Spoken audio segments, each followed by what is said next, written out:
안녕하십니까, 김상형제입니다. 오늘은 굉장히 기쁜 날입니다. 교회에서 이제 결혼식과 같은 날입니다. 주님을 이제 주님과 함께 신랑 되신 주님과 앞으로 만날 우리의 모습도 생각하고요. 그리고 이제 이 세상에서 이제 끝나고 주님과 연합하는 그 부분을 이제 상징하는 침례에 대해서 오늘 잠깐 나누려고 합니다. 그리고 연이어서 이제 간증을 할 거기 때문에 오늘 침례와 또 침례 이후에 우리 교회의 또 일꾼 이런 부분에 대해서 함께 굉장히 여러 가지 말씀이지만 말씀은 간단합니다. 30분을 넘어가지 않을 겁니다. 그러니까 23분을 집중해 주시면 좋겠습니다. 말씀을 로마서 6장을 한번 찾아보겠습니다. 로마서 6장 찾아보시겠습니다.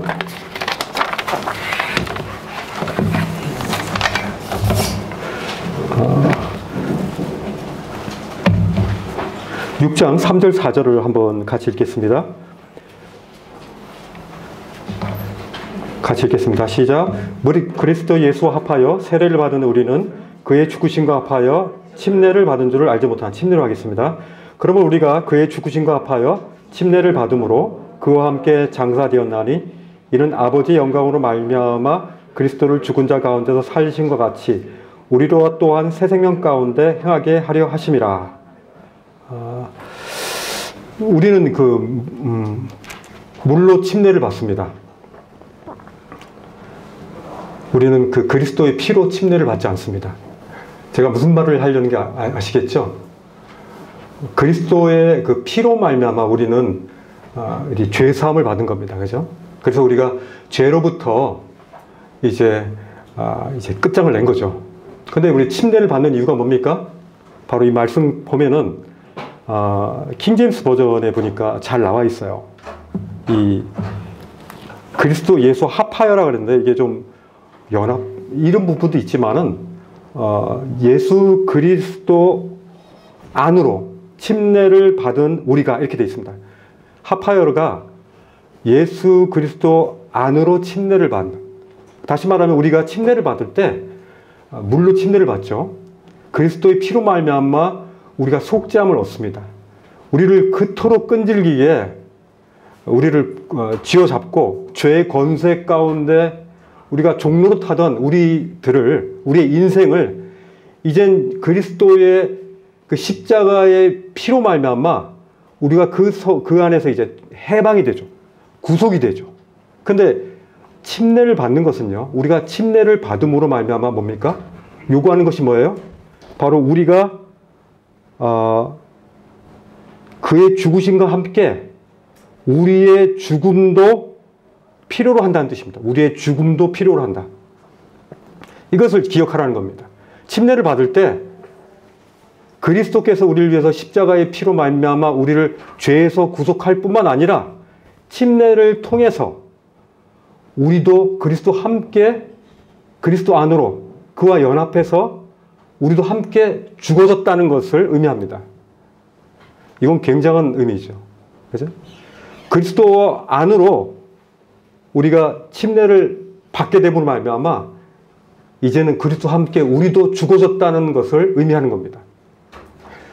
죄는요, 우리가 그리스도의 십자가의 피로 말미암아 우리가 구속을 받고요, 죄의 권능, 죄의 권력, 죄로부터 죄에 우리를 구속시키려는 그 권속으로부터 우리가 이제 벗어나죠. 그죠? 그런데 여전히 죄는 존재합니까? 존재하지 않습니까? 여전히 존재하죠. 우리가 이 육체를 벗을 때 우리는 이제 죄의 존재로부터도 우리는 해방이 될 것입니다.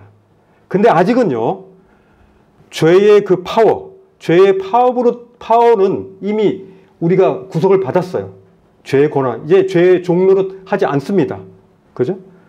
근데 침례를 통해서 우리가 계속 확인해야 될 건 뭐냐면은 우리 자신이 그리스도와 함께 우리 육신이 이미 죽어진 송장 덩어리라는 사실들을 확인하는 것입니다. 그래서 중요한 겁니다. 침례로 말미암아 우리는 죄의 이 권능으로부터 자유케 되고 해방되었다는 사실을 우리는 확실히 해야 되고요. 이 침례를 통해서 우리가 다시금 그리스도와 함께 죽었다는 겁니다. 우리의 육신이 죽었어요. 확인을 해야 됩니다. 그리고 그리스도와 함께 다시 부활하는 이 놀라운 체험을 우리는 하는 것입니다. 그래서 그 이후로부터 이제 어떻습니까? 이제는 죄로부터 말미암아 우리가 죄를 볼 때 이미 난 죽었지라고 계속 확인을 한 거죠. 그죠? 그래서 이 말씀을 하나 같이 볼까요? 갈라디아서 5장 16절, 17절. 갈라디아서 5장 16절, 17절을 보시면요. 우리가 육체에 있는 동안에 그 육신의 습관적 요구가 계속적으로 우리에게 새 생명 욕구와 이렇게 충돌하는 것을 이렇게 경험하게 되거든요. 이 육신의 욕구와 우리 새 생명된 그 생명의 그 참된 영적인 욕구가 서로 충돌하는 장면들이 나옵니다. 그것이 바로 갈라디아서 5장 16절 17절인데요. 같이 한번 읽어보겠습니다. 너희는 성령을 쫓아 행하라. 그리하면 육체의 욕심을 이루지 아니하거라. 육체의 소욕은 성령을 거스리고 성령의 소욕은 육체를 거스리나니 이 둘이 서로 대적함으로 너희 원하는 것을 하지 못하게 하려 함이니라. 여기 보면 좀 육체를 육신으로 하는 것이 더 정확합니다. 플래시, 육신이 맞습니다. 그래서 이 성령을 쫓으려고 하는 이 새 생명의 욕구와, 그죠? 육신은 이미 죽었지만 이 죄의 권능으로부터 자유했지만 여전히 죄가 존재하는 거죠. 그래서 죄의 존재가 우리로 하여금 예전에 가졌던 육신의 습관적 욕구를 일으키는 겁니다. 그래서 우리는 죽을 때까지 우리는 이 부분에 대한 전투를 해야 되는 겁니다. 영적인 전투를. 그죠? 그것을 우리는 그래서 성화라 그러죠. 그죠? 계속 성장하는 것 해서 주님의 형상을 닮아가는 이 성화의 과정이 우리 가운데 필요하다는 거죠. 그래서 이 침례의 의미를 알면은요, 이 말씀이 바로 그 침례의 의미를 적용할 운동장입니다. 성령의 욕구와 이 새 생명 욕구가 계속 충돌할 때 과연 그러면 우리는 어떻게 해야 될 것인가?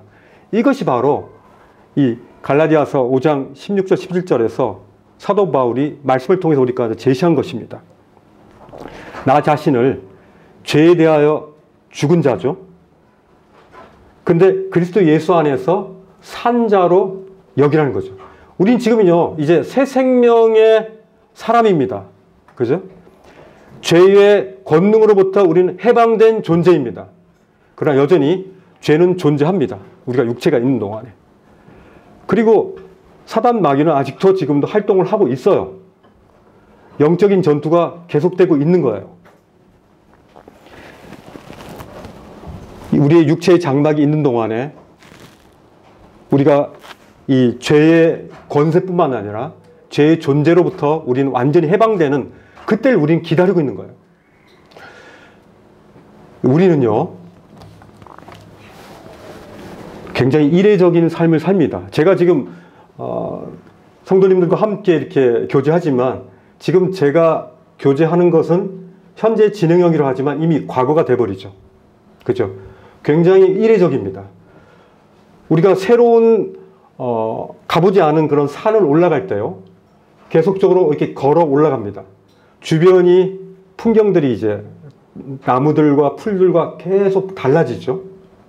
제가 봤던 지금의 장면들은요, 이제 과거의 것이 돼버리죠. 사도 바울은요, 계속적으로 저희들에게 두 가지를 요구한다고 생각이 듭니다. 제가 말씀을 보면서 이런 생각이 들었어요. 우리가 가진 이 믿음이 무엇인가? 이 믿음이 이게 과연 이게 고정된 것인가? 아니면 이것이 성장하는 것인가? 할 때 누구나 다 답을 알죠. 믿음은 성장하는 겁니다. 그런데요, 이 고정적인 믿음을 가지는 것도 굉장히 중요합니다. 왜냐하면 이 고정적 믿음에서 우리는 그 안정감을 가질 수 있어요. 그리고 굳건한 토대를 가질 수 있죠. 근데 그뿐만 아니라 우리의 그 믿음, 우리의 믿음에 대한 그런 생각, 사고가 고정형이 아니라 계속적으로 성장형 믿음의 그 도상에 우리가 있느냐, 이것들을 한번 생각해 봐야 된다는 생각이 들었어요. 이 말씀에 보면요, 제가 좋아하는 말씀인데 빌립보서 3장 13절에 보면요, 빌립보서 3장 13절 14절에 보면요, 형제들아 나는 아직 내가 잡은 줄로 여기지 아니하고, 이렇게 써요. 이 사도 바울은요, 그렇게 많은 사역을 하고 그런 놀라운 기이한 그런 일들을 많이 겪었고 그렇지만 내가 아직 잡지 않았다는 거예요. 그건 뭡니까? 아직 배고프다는 거죠. 아직 그리스도께 받은 그 사명을 이루고 있고 이루어야 한다라는 그런 갈망이 그 가운데 있는 거예요, 지금요. 그죠? 그래서 오직 한 일, 내가 했던 일, 그것은 뒤에 있는 것은 잊어버린다 그랬어요. 이걸 보면서 제가 내가 나이가 들면서 혹시 꼰대가 되지 않나. 저희 아이들한테 얘기할 때 아이들이 이렇게 받지 못하는 그런 대화가 있었거든요. 그때 이미 제가 꼰대 역할을 했던 거예요. 굳이 그런 말을 할 필요 없는데. 제가 고정형 사고를 하고 있었던 거예요. 그들을 향해서 그들에 대한 믿음이 고정적인 그런 믿음을 가지고 저희 아들들을 바라봤던 거예요. 그러니까 답답한 거죠. 그들은 점점 성장하고 있고 변화되고 있는데 뒤에 것은 잊어버리고 내가 이미 한 일, 뒤에 것은 잊어버리고 어떻습니까? 그 앞에 있는 것을 잡으려고 사도 바울이 이 진리에 대한 부분들이 그렇게 부족해서 지금 이러는 겁니까? 그렇지 않죠. 저는요, 저희 교회가 가장 두려운 것이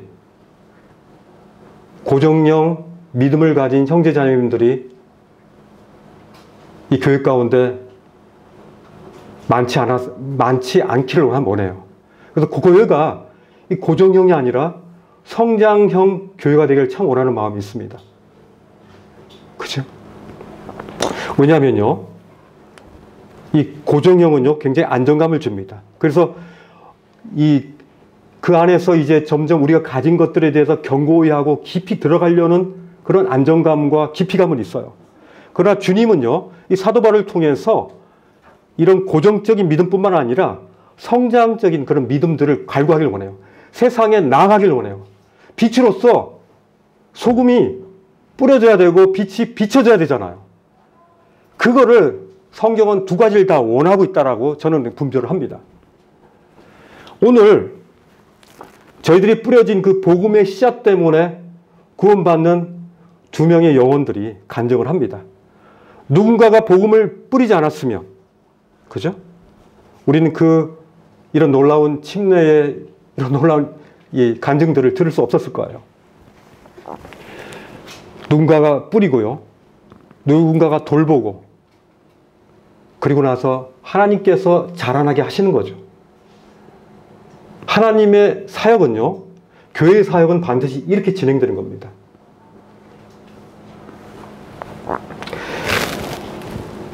이 촛대 대신 주님을 향해서요, 전진하는 사도 바울의 이런 모습을 저희는 봤으면 좋겠어요. 이 전도의 미련함, 그죠? 굉장히 미련하죠? 일일이 전해야 되니까. 또 우리가 지금 이렇게 모이는 것도 미련한 거예요. 지금 얼마나 편합니까? 안 오고, 그죠? 그리고 얼마나 안전해요. 그런데 우리는요, 그럴 수 없어요. 하나님이 우리 가운데 주신 이 가까이 한다는 그 의미가요, 이 SNS나 이런 통신의 발전으로 말미암아 이루어지는 이런 놀라운 이 일들이 우리 가운데 도움은 되긴 하지만은 가장 원초적인 것들을 해결해주지 못해요. 오히려 지금 더 많은 자살률이 늘어나고 더 많은 젊은이들이 좌절하고 힘들어지는 이유가 바로 여기 있는 것입니다. 그죠? 저는요, 내년도 과연 교회가 어떻게 될지, 과연 우리가 고정형 교회가 될지 아니면 성장형 교회가 될지 참 기대가 돼요. 그러면은 우리가 기존에 가진 거에 만족하고 현상 유지를 하고 주님이 주신 이 귀한 이 진리의 이 토대 위에서 그 깊이를 더해가는 것도 나쁘진 않아요. 그러나 사도 바울은요, 오직 한 일, 뒤의 것은 잊어버린다 그랬거든요. 그리고 표대를 향해서 부르신 그 부름의 그 미션을 향해서 상을 쫓아 달려간다 그랬거든요. 달려가야 됩니다. 우리는 달려가야 됩니다. 제자리에 있어서는 안 되는 거예요. 왜냐하면 이건 너무나 흥분되는 일이고 우리 마음을 설레게 하는 일이기 때문에 우리는 달려가야 됩니다. 누군가 그런 얘기 했잖아요. 한국에 있는 배는 굉장히 안정적이죠. 부서질 염려는 없습니다. 그러나 항구에 있는 배는 만족스럽지 못해요. 배는요, 그 파도치는 그 바다를 항해를 해야지만 비로소 자신이 선박되어진, 자신이 만들어진 그 존재의 가치를 이제 발휘할 수 있는 거 아닙니까? 혹시 우리가 항구에 놓여 있는 배가 아닌가? 그런 생각을 좀 해봐요. 무섭죠? 괜히 하면 상처받으니까. 그죠? 나가면 괜히 물이 막 들어오고 좌초될 수 있는 그런 확률도 높아지잖아요. 그러나 배는요, 항해를 해야 되는 것입니다. 에베소 4장 15절 말씀을 한번 읽고 제가 마치기로 하겠습니다. 오늘 말씀. 에베소 4장 15절 16절 말씀을 함께 읽겠습니다. 에베소 4장 15절 16절. 오직 사랑 안에서 참된 것을 하여 범사에 그에게까지 자랄지라. 그는 머리니 곧 그리스도라. 그에게서 온몸이 각마디를 통하여 도움을 받음으로 연결되고 결합되어 각 지체의 분량대로 역사하여 그 몸을 자라게 하며 사랑 안에서 스스로 세우느니라. 이게 뭡니까? 바로 교회에 대해서 말씀하시는 거죠. 교회의 머리는 누굽니까? 그리스도입니다. 그리스도가 머리십니다. 그 머리를 통해서 온몸이 각 마디를 통해서 각 마디들이 서로 협력하고 협조하고 소통하고 교통함으로 말미암아 그 건강한 몸이 되는 것이죠. 그죠? 저는 이 말씀 속에서 우리 그런 얘기 많이 하죠. 우리가 아무리 열심을 내도 결국 주님이 하셔야지. 이렇게 얘기하는 무책임한 말을 안 했으면 좋겠습니다. 정말 교회를 사랑하고 교회에 대해서 정말 교회에 주님이 맡기신 그런 미션을 수행하고자 하는 마음이 있는 분이라면 그렇게 무책임하게 얘기 안 할 거예요. 교회는요, 정말 책임을 가지고 열심히 해야 돼요. 우리는요, 한편으로는 진리의 깃발과, 그죠? 진리의 굳건한 깃발과 아름다운 이 복음을 전하는 아름다운 발이 있어야 되는 거예요. 깃발만 있어서는 안 되고요. 그 깃발을 먼 곳에 이동시켜주는 아름다운 발이 있어야지 이것이 정상적이고 균형적인 교회의 모습인 거예요. 우리들은 지금 복음의 깃발을 가진 자들입니다. 이제 아름다운 발로 이제 가면 되는 거예요. 그것이 직장이든 캠퍼스든 아니면 가정에서 여러 또 아줌마들을 만났을 때라든지 어디 놀러 갔을 때라든지 우리는요, 진리의 깃발을 가슴에 숨기지 말고 들어서 흔들어 봐야 되는 거예요. 그때 우리는요, 우리 마음 가운데 주님이 주시는 참된 이 자랑스러움, 이 우리 가운데 터져나오면서 시원시원하게, 담대하게 살 수 있는 거야. 아닙니까? 우리가 뭐 몸이 아프고 뭐 돈이 없고 뭐 이런 것 때문에 우리가 눌 일이 있어요? 없잖아요. 새 생명의 사람들인데.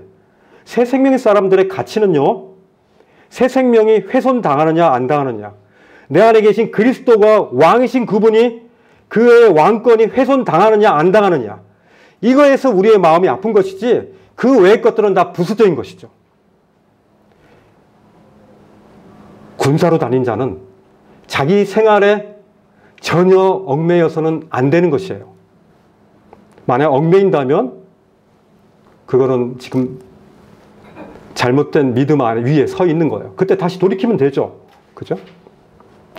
우리는 정말 성장형 믿음입니까? 아니면 고정형 믿음입니까? 고정형 믿음에서 그냥 머물러 계십니까? 일어나셔야 됩니다. 그리고 가셔서 깃발을 흔들어야 되죠. 복음의 깃발을. 이 말씀 보면요, 이 말씀 속에 저는 다가왔던 이 어구가 있어요. 각 지체의 분량대로 역사하여, 이 말씀입니다. 저한테 다가왔던 말씀이 바로 이 말씀입니다. 각 지체의 분량대로 역사하라는 거예요. 내가 가진 분량이 있잖아요. 내 은사의 분량이. 그 분량대로 일하라는 거예요. 역사하라는 거. 사역하라는 거예요. 그때 이 교회가 건강해진다는 거예요. 누구와 함께? 각 마디와 각 마디마디가 서로 협력해서. 그때 이 교회는 놀라운 영적 시너지들이 일어날 거예요. 머리 대신 그리스도를 더 열망하게 될 거예요. 어떻게 해야 되죠? 어떻게 해야 되죠? 하면서 더 기도하게 될 거예요. 그죠? 서로 부딪히면서 어려움이 생기겠죠? 부딪히면 충돌이 나잖아요. 그래서 아파. 왜 아프게 하지? 아프게 했어? 미안해. 미안하면 다야? 부딪히겠죠. 그 속에서 주님이 우리 가운데 가르쳐 주시는 그 교훈을 우리는 배울 수 있는 거 아니에요? 안 부딪히고 어떻게 해? 홀로 가면 효율적이긴 하죠. 그러나 아무 일도 일어나지 않는 거예요. 역사가 일어나기 위해서는 함께 엮어줘야 되는 거죠. 구슬이 서말이라도 엮어야 보물 아닙니까? 그죠? 각 지체의 분량대로 역사하라는 겁니다. 저는요, 이제 2022년에 제가 이제 다음 주나 다다음 주 이제 장로님들하고 같이 지금 계속 교제를 하는 게 일꾼을 모집하려고 그래요. 그래서 저희는 장로들이 전부 직장을 가지고 있잖아요. 그래서 교회 처음 오시면 누가 장로인지 잘 몰라요. 그죠? 누가 카리스마를 가진 어떤 장로가 없어요. 저희는 사실. 그죠?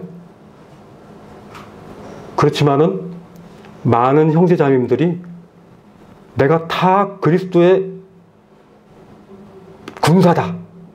강한 군사가 우리 교회 가운데 많이 있는 것이 더 필요한 거예요. 저희 장로들은 잠시 오피스적으로 잠시 있는 거예요, 사실. 그죠? 충성된 사람들에게 위임하기 위해서 계속적으로 있는 거죠. 이제 말씀을 마치려고 해요. 우리가 2022년에 이제 저희가 다음 주나 다음 주에 저희가 설문을 할 거예요. 오늘 이제 침례식이 있은 이후에 침례가 끝나자마자 우리는 바로 주님의 일꾼으로 되는 거예요. 그렇지만은 이제 교회는 이제 장로들과 집사 이런 부분이 이제 초대교회 때 나타나 있잖아요. 그래서 저희는 이제 그 교회 가운데 정말 인정된 일꾼으로 정말 일할 그런 일꾼들을 참 모집하려고 그래요.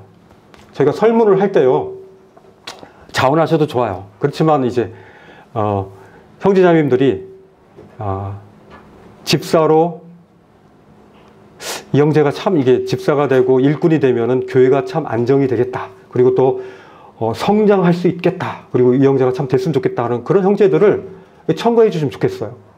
저희가 설문할 때 한 분도 빠지지 마시고 동참해 주세요. 그죠? 그리고 설문에다가 좀 이제 이런 것들을 좀 적어 주세요. 교회가 좀 이런 부분이 좀 잘했으면 좋겠다. 그래서 내년 2022년도에는 정말 이제 그동안 우리가 항구에 정착 많이 있었고요. 이제 2020년에는 정말 파도 치는 저 바다를 향해서 나가야 될 것 같아요. 지금도 물론 왔다 갔다 하는 형제자매님들도 계시겠죠. 교회적으로 좀 그렇게 하겠다는 거예요. 그래서 주님의 말씀에 순종하고 다른 형제자매와 함께 협력해서 교회의 사역들을 정말 할 수 있는 그런 형제들 자원해 주시고 또 추천해 주시면 저희가 장로 형제님들과 이렇게 여러 일꾼들이 함께 그것들을 고려해서 저희가 내년도 한번 좀 그런 생각을 좀 하고 있습니다. 그래서 오늘 침례 이후에 우리의 고정형 믿음과 성장형 믿음 이런 부분들을 정말 각 지체의 분량대로 일할 수 있는 교회가 될 수 있도록 여러분들이 좀 협조를 좀 해주셨으면 좋겠어요. 오늘 이후에 이제 순정이와 이제 승준 씨가 이제 저희와 함께 형제 자매가 됩니다. 간증을 들으시고요. 함께 듬뿍 축복해 주시면 좋겠습니다. 자, 이제 나오셔가지고 간증을 시작했으면 좋겠습니다. 잠깐 기도하고 이제 하나님 감사합니다. 참 제가 침례를 통해서 주님의 우리를 향해서 흘리신 그 피와 또 우리가 주님과 함께 연합해서 물속에 잠겨짐으로 말미암아 우리 자신도 죽었다는 사실을 확인하는 이 놀라운 징표인 이 침례를 오늘 치르게 하신 주님께 감사드립니다. 오늘 이렇게 간증할 형제 자매를 주님 함께 해주셔서 성령님께서 그 입술 가운데 편안하게 간증할 수 있도록 주님이 참 도우시기를 의탁을 드립니다. 감사드리며 예수님 이름으로 기도했습니다. 아멘.